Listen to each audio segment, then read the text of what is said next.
অসুবিধা মানে প্ৰায় 5 বছৰ 6 বছৰ মানে হ'ল বিদ্যালয়ৰ গৃহকেইটাৰ অৱস্থা নাই আমি বহুত কিবা এপ্লিকেশ্যন কৰিছো কিন্তু কোনো ধৰণৰ সুফল পোৱা নাই আৰু যোৱা যি ডিচেম্বৰ মাহত ধুমুহা বতাহ হৈছিল শিল বৰষুণৰ কাৰণে মানে টিং পাতবোৰ গোটেই বিল্ডিং কেইটাৰ ফুটা হ'ল আৰু তাৰ কাৰণেও আমি এপ্লিকেশ্যন কৰিলো পঞ্চায়তৰ তাতো যোগাযোগ কৰিলো কিন্তু বৰ্তমান গম পাইছো আমাৰ বিদ্যালয়খনৰ কাৰণে কোনো অনুদান অহা নাই আৰু এতিয়া যেহেতু বাৰিষাৰ কাল আহি আছে গতিকে এতিয়া যদি কোনো সুব্যৱস্থা গ্ৰহণ নকৰে তেনেহলে আগন্তুক বাৰিষা কালৰ পৰা হয়তো আমি বিদ্যালয়ত ক্লাছ কৰিবলৈ একেবাৰে সুবিধাজনক নহব আমাৰ কাৰণে কাৰণ এদিন বৰষুণ দিলে এতিয়া পানী হৈ যায় আৰু বহাৰ উপযুক্ত আমাৰ ডেস্ক বেঞ্চৰ মানে পৰিমাণো নাই যদিও বনাই থকা হয় তথাপি আমাৰ ছাত্ৰ ছাত্ৰী বেছি আপোনালোকে দেখি গম পাইছে কিন্তু আমি সিমানখিনি ব্যৱস্থা পোৱা নাই আৰু আমি বিল্ডিঙৰ কাৰণে বহুত কিবা এপ্লিকেশ্যন কৰিছো কিন্তু কোনো ধৰণৰ ধৰক আমাৰ অনুদান এতিয়ালৈকে অহা নাই আপোনালোকৰ স্কুলখনৰ নামটো কি হাতীপতি বাগিচা প্ৰাথমিক বিদ্যালয় যেহেতু শুনিছো আপোনালোকৰ স্কুলখনত বিভিন্ন অসুবিধা আছে কি অসুবিধা আছে আমাৰ পানী অসুবিধা আছে স্কুলঘৰ শিলাবৃষ্টিয়ে হেৰি কৰিলে ধুমুহাই স্কুলঘৰ ভাঙিলে আমি এতিয়া আমাৰ কণ ল'ৰা ছোৱালীক বহুতো বিপদৰ মাজে আমি পাঠদান কৰিবলগীয়া হৈছে আৰু আমাৰ পুৰণা গৃহটো একেবাৰে ব্ৰিটিছ সৈন্যতে বনোৱা একেবাৰে জহিৰ হৈ গৈছে আপুনি দেখিছেই মইতো মিছা কথা ক'ব বা সাজি কোৱা নহয় কোনো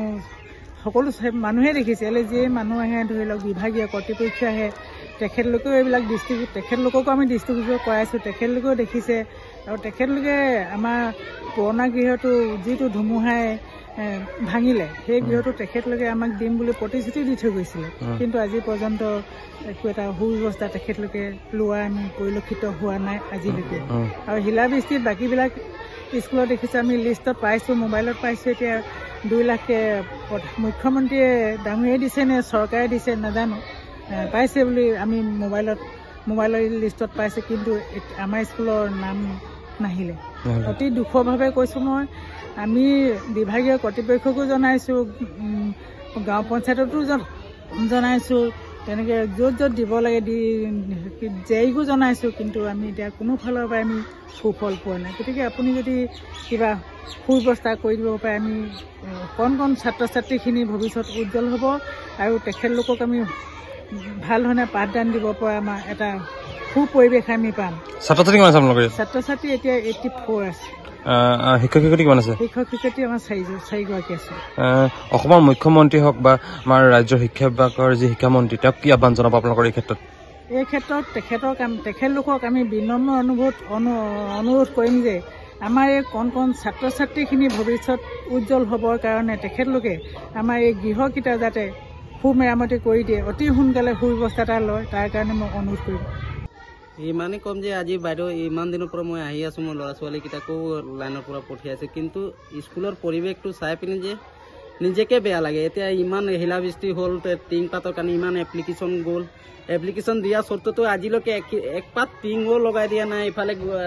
আজি 5 বছৰমান হ'লে পাছফালে বেগ হেৰিটো ৰুমটো ভঙা আছে সেইটোতো মেৰামতি কৰা নাই আজি এপ্লিকেশ্যনৰ পৰা এপ্লিকেশ্যনে দি আছে বাইদেউহঁতে কিন্তু এইটো স্কুলৰ ওপৰত চকু নাই কেলে বাৰু আমাৰ শিক্ষামন্ত্ৰী হওক বা মুখ্যমন্ত্ৰী হওক তেওঁলোকেতো প্ৰত্যেকখন স্কুলৰ সুবিধা কৰি আছে আমাৰ এই স্কুলটো সুবিধা কেলে দিয়া নাই বাৰু কি কাৰণত দিয়া নাই এইটোৱে আমি মানে জানিব বিচাৰিছোঁ আৰু ইমানে কৈছোঁ যে আমাৰ স্কুলখন যদি হাতীপতি চাহ বাগিচা প্ৰাথমিক বিদ্যালয় আমিও ইয়াতে পঢ়ি গৈছোঁ কিন্তু স্কুলৰ পৰিৱেশটো চাই এতিয়া আমাৰ নিজকে দুখ প্ৰকাশ কৰিছোঁ কেলে আমাৰ এইকেইটা সুবিধাটো চৰকাৰে অতি শীঘ্ৰে কৰি দিব লাগে আজি কণ ল'ৰা ছোৱালীকেইটা শিক্ষাত পঢ়ি আছে সেই ল'ৰা ছোৱালী যদি বৰষুণ দিনত বৰষুণত কেনেকৈ শিক্ষাদান কৰিব বাৰু আৰু কেনেকৈ আগবাঢ়িব আমাৰ নৱপ্ৰজন্ম ল'ৰাকেইটাকতো আজি একদম পুৰা শোচনীয় কৰি থৈছে এই স্কুল যদি ঠিক নকৰে তো আমাৰ ল'ৰা ছোৱালী কেনেকৈ আগবাঢ়িব বাগানৰ ল'ৰা ছোৱালী বাইদেউহঁতে পুৰা শিক্ষাত দি আছে ইহঁতি চেষ্টা কৰি আছে কিন্তু চৰকাৰে যদি আমাৰ টিং পাতখিনি আৰু স্কুলটো ভালকৈ মেৰামতি কৰি দিয়ে তেতিয়াই শিক্ষাদান কৰিব পাৰিব ইমানে কৈ মই মোৰ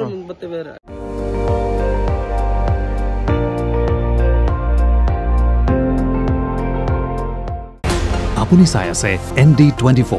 সৰ্বশ্ৰেষ্ঠ নহয় সৰ্বোত্তমৰ দৌৰ